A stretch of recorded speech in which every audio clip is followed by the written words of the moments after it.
Então, para fechar essa primeira etapa, o que o motilista, Cal, poderia deixar de mensagem para a gente poder fechar como ponto de vista para todos nós? É rápido, é só para a gente fechar essa etapa. O Fábio me fez algumas perguntas nos 3 módulos, sempre relativos aos exames funcionais. O que a gente espera dos exames funcionais?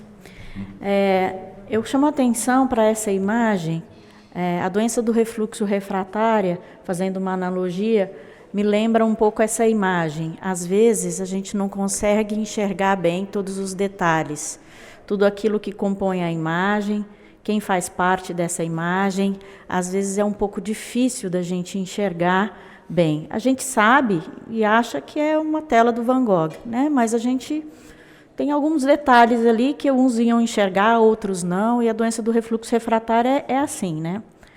A gente deve lembrar que os sintomas persistentes, apesar da terapia supressora ácida adequada, pode ser rotulada inadequadamente como doença do refluxo refratário, isso já foi dito hoje inúmeras vezes, de diversas formas.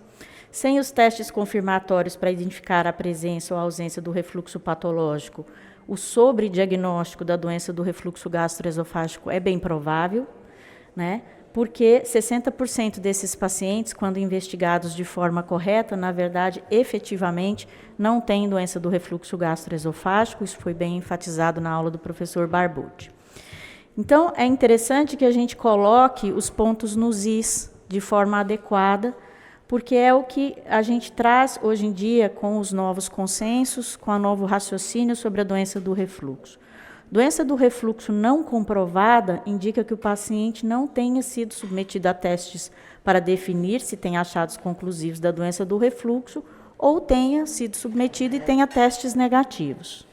Doença do refluxo gastroesofágico comprovada implica que nós já temos evidências conclusivas da doença do refluxo que foram previamente demonstradas na endoscopia ou na monitorização ambulatorial do refluxo. Sintomas persistentes durante o tratamento em pacientes com doença do refluxo gastroesofágico comprovada deve ser ferido como sintomas refratários ao invés de DRGE refratária especificamente. E a DRGE refratária é quando a gente tem uma evidência de refluxo patológico persistente, monitorização ambulatorial anormal ou esofagite B+ de Los Angeles na endoscopia, durante a terapia antissecretora adequada. É isso que define o conceito atual de doença do refluxo refratário. Nós já falamos sobre isso inúmeras vezes. Eu trago esse artigo publicado agora na Neurogastroenterology and Motility, pelo grupo da Universidade de Washington, que propõe esse algoritmo quando nós avaliamos esses pacientes no que se refere aos testes funcionais.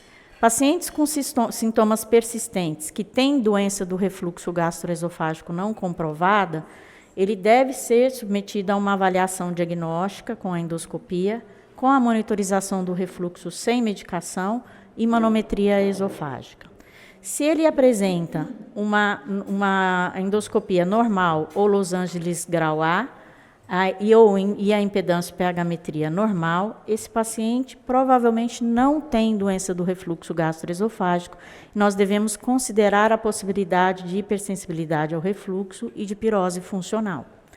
Se esse paciente apresenta uma esofagite Los Angeles A, grau B ou superior, e apresenta a documentação do refluxo patológico, de acordo com os consensos atuais, nós temos doença do refluxo gastroesofágico comprovada e nós vamos, então, propor a otimização do tratamento dessa doença do refluxo.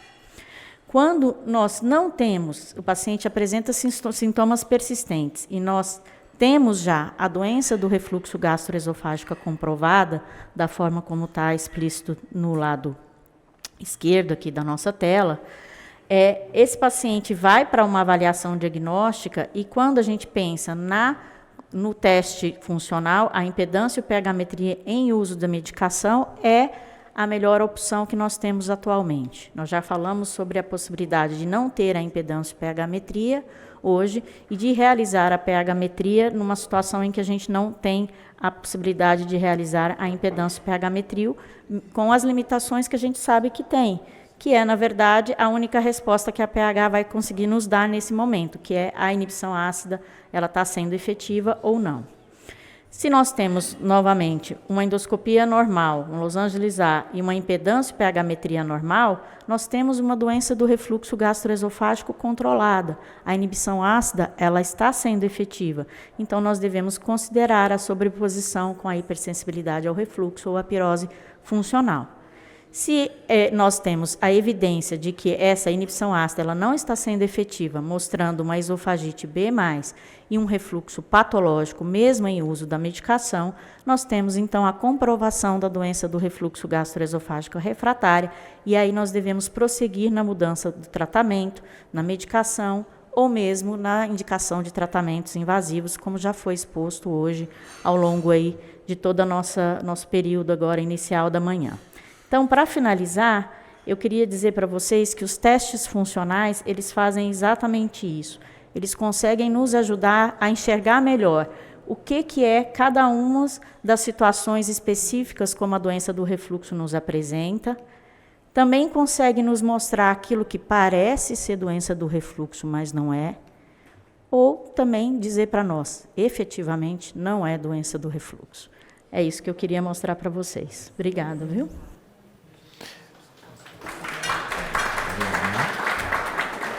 Maravilha, maravilha.